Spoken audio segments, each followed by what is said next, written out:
All right. So it's gonna be a little bit different, more different this video. First video in a while.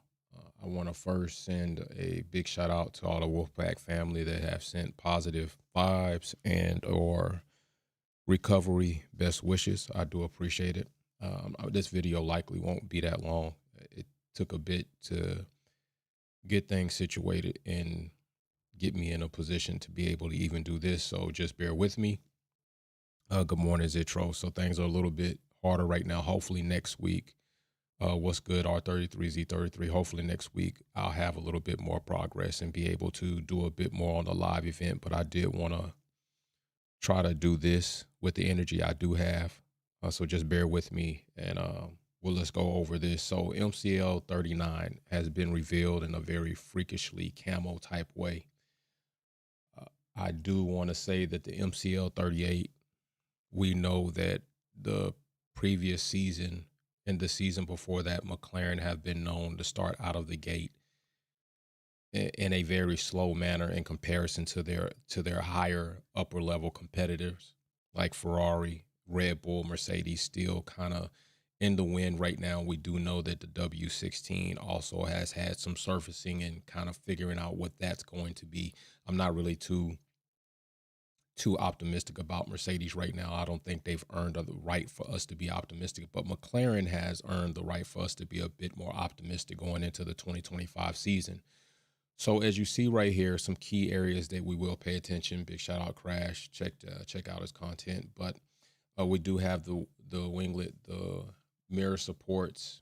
We do have the side pod design, the airbox at the top where the T cam is located, and the front nose. But I have also noticed that there are some other differences in the MCL39 that I want to point out. So as we see here, MCL39 is still going with a pull rod configuration, and you can see that right here. All right, so they're still with the pull rod. I also want to point out that the brakelet cooling induct does look a bit different.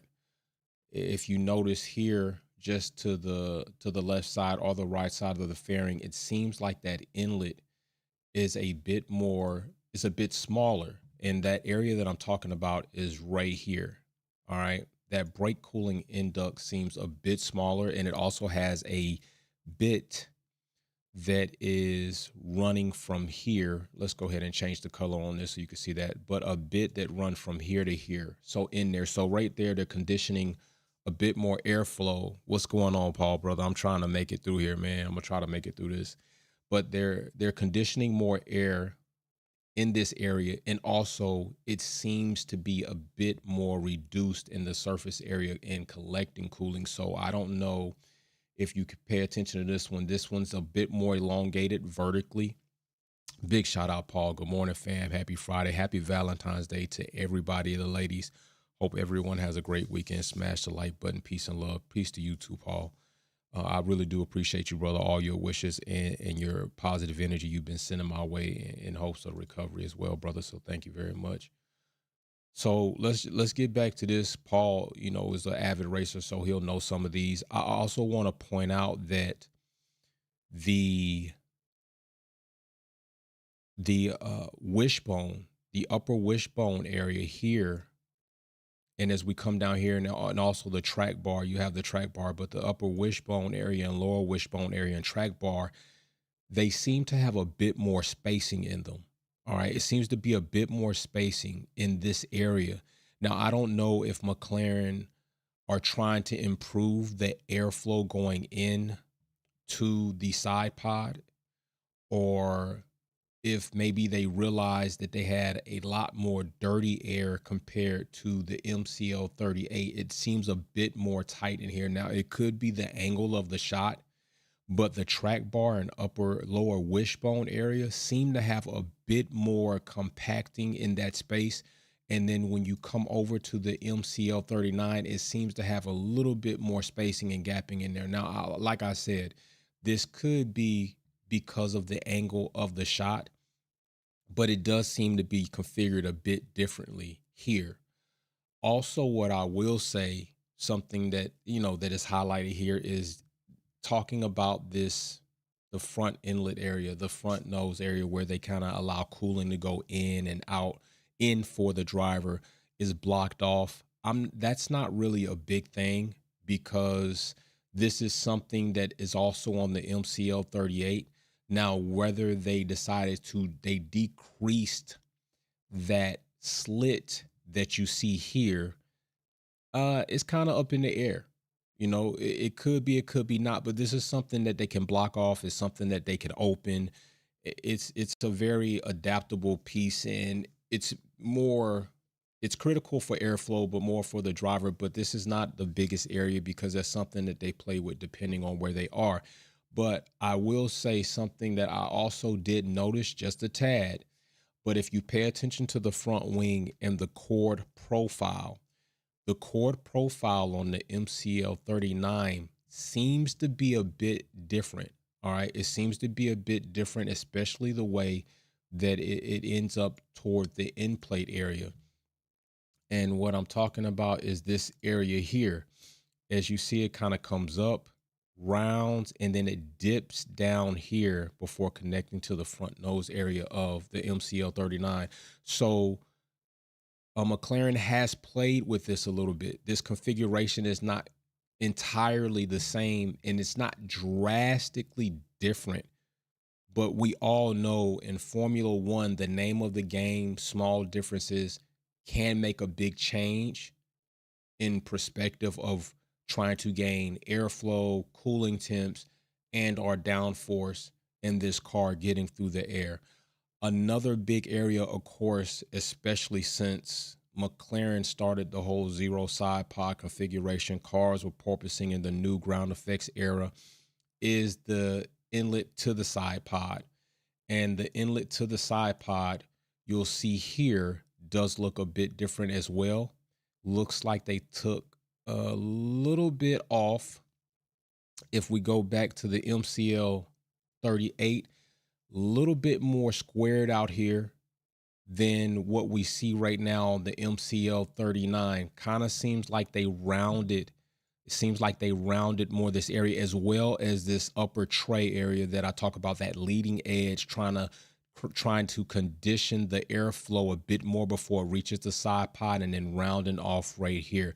Now, this could be misleading due to the camouflage in the livery, but it also may be possible that it's dipping down right here, which we don't know yet. This is why they use the camouflage, the digicam, anything to kind of throw us off on some of the hints. Now, let's go to the side area of the MCL 39.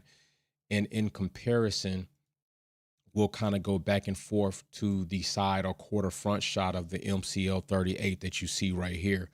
Now, the first thing oh man. All right, just bear with me. 083, good morning, fam, or Wolfpack family. How you doing, brother? Just bear with me. Oh, yeah, this is not going to be too long, but trust me, next week I plan to be hopefully a little bit further in progress, all right, in recovery. But I thought this is really interesting, and it took a lot of energy through the week to try to be able to come here and do this. So as we see right here, side profile. Now, I do notice highlighting this side pod area. I'm a little bit wondering if, because of the livery, that the area right here may not be as drastically changed as it seems in comparison to the MCL 38, because anytime you add black to an area, as you see on the bottom of that DFX, you're going to kind of hide or slim down or make it look more drastically cut into than it would be if it had some other type of color to it. But it does indeed seem a bit more different here, the floor area, and this bit here, and some of these bits going back through here do see they have played with the floor area quite a bit. They were playing with the floor area a bit here back in that season, but if you notice, there seems to be a bit more smoothing, especially in this area right here. All right. You can see a little bit more going on in the MCL 38 than you can the MCL 39 in this area. They seem to, right now, at this point in time, they've seemed to taken a little bit different approach, especially in this area of the floor. So that also is interesting. And we're going to see how much of this is going to get them out. And Paul says, keep the great work, bro. Smash the like button. Love the fan. McLaren, man, the McLaren is looking good, bro. It is looking good. And we need it to be more than look good. We need it to perform good, because that was a big part of the downside of McLaren's first season. And what we also need McLaren to do, if we want to see more competitive teams, cars, Piastri have an opportunity to be higher up in the drivers' championship standing, is we want to see a bit more of them coming out of the gate swinging and performing throughout the season. The front end plate seems like they're confident that the last year's direction is going to be good to start this year's direction, because if you notice, nothing much done there. You still have this little conditioning bit, this gurney off to the side of the front wing plate, and the profile of the front wing plate still is a bit more of the same of the profile that they had last season. So I think they're pretty pleased to start the season off with this. Now, also remember, we still have a lot of testing, or at least a bit of testing that's going to go on, where these cars are going to evolve before they even hit the track the first race of the season. Okay. Also, back here on the rear wing, that side cutout, very sharp, very straight edged, is another area that that McLaren seems to be happy with. If we come back here and we trace this right here out, seem to be really happy with that. They're looking to start that off as well. Now, the rear wing in its entirety of the profile, that's a very draggy wing. So that's not a low downforce wing, and those rear wings will change depending on the track that they are at. And so something going into depth on that rear wing right now, aside from the cutout, is not really something that we're going to really bite into. Now, I do need to see a rear shot of this car to see if the beam wing areas have really been played with. Now, I do like this. All right, I'm gonna pay attention to this. Now this is a noticeable area. If you notice at the top, the airbox just above the halo, that profile has changed quite a bit in perspective. They've gone with something that is a bit more elongated, all right, more oval shaped instead of circular shaped there. If you realize that, and not only that, if we go back to this image, it's a bit more, if you notice, it doesn't sit, it's bigger, it doesn't sit as high, or the bottom portion of that airbox sits a bit lower in comparison. So right here, you can see the airbox and this part kind of disappears. But if you go into, and this also could be the shot, if you go to the MCL38, it looks like you can almost see that airbox in its entirety, just a bit more, but also could be that shot as well. But for sure, the shape of that airbox has changed. All right, that is for sure, and you can tell that. All right, so they've gone more of an oval shape than a circular shape right in here. So these are key areas that have changed, especially if you come out to the side mirror, the supports for the side mirror coming here and out here. I do expect for that to change throughout the season. I don't expect for that to be the same. Probably even through testing, they'll realize that they'll change that as they start getting the aero rakes on, as they start. What's up, ADVR? What's going on, my brother Carlos? Brother, it is so good to see you, brother. I really appreciate you, man. But they that will change. We're gonna see how many more cars are gonna go from push rod to pull rod, or vice versa. Also, an area that was of concern last season, not for McLaren, but for another team, was an area here. All right, the Trey T area. And also, I will point out that I think another portion that they seem to be pleased with, if you notice the leading front edge of this front wing compared to the leading front edge of the McLaren front wing, pretty much have decided that they're going to chill with that for right now. So they must be happy with that at this point in time. So yeah, the MCL39, and like I said, I'm running a little bit longer than I should be right here. I'm gonna have to chill out and chill for the rest of the day for sure. But I am intrigued. I am intrigued about what we are seeing here as well. Like I said, it does seem to be a bit more spacing. It does seem to be a bit more spacing. The upper wishbone, um, the the pull bar, and the lower wishbone, along with the track bar, it does seem to have a bit more spacing here. Now, they likely saw some things in the wind tunnel, CFD, and open that up because, like I said, on the MCL38, especially if we go back to this image, things seem to be a little bit more compact with the lower wishbone, the track bar, the pull rod, and the upper wishbone, especially on the lower area. And here, as we look into the MCL39, there seems to be a bit more spacing here for those components. So airflow, a little bit more airflow going through here, and likely for airflow probably across the floor as well as into the side pod. And we'll see how they're going to condition that airflow that is being allowed to go through there. Probably more cleaner air. Maybe they'd figured out something there as well. The halo itself doesn't seem to have gone through any type of big resurfacing there. So don't know right here. And if you look at the halo here, and then you go back and look at the halo on the MCL39, maybe you could say that there might be somewhat of a difference just in the inner portion of the halo, but I don't think there's much there. I think might be pretty pleased with that. But we're gonna see once they put the typical livery on, if this side pod area of the MCL39, and this is the area I'm talking about, if it is as cut, let me put a better color on that so I can point out if this area right here for the side pod is as different as it is on the MCL38 compared to the MCL39. Ryrie Supreme, can't wait for the new season to start. Brother, me either. I'm excited about it.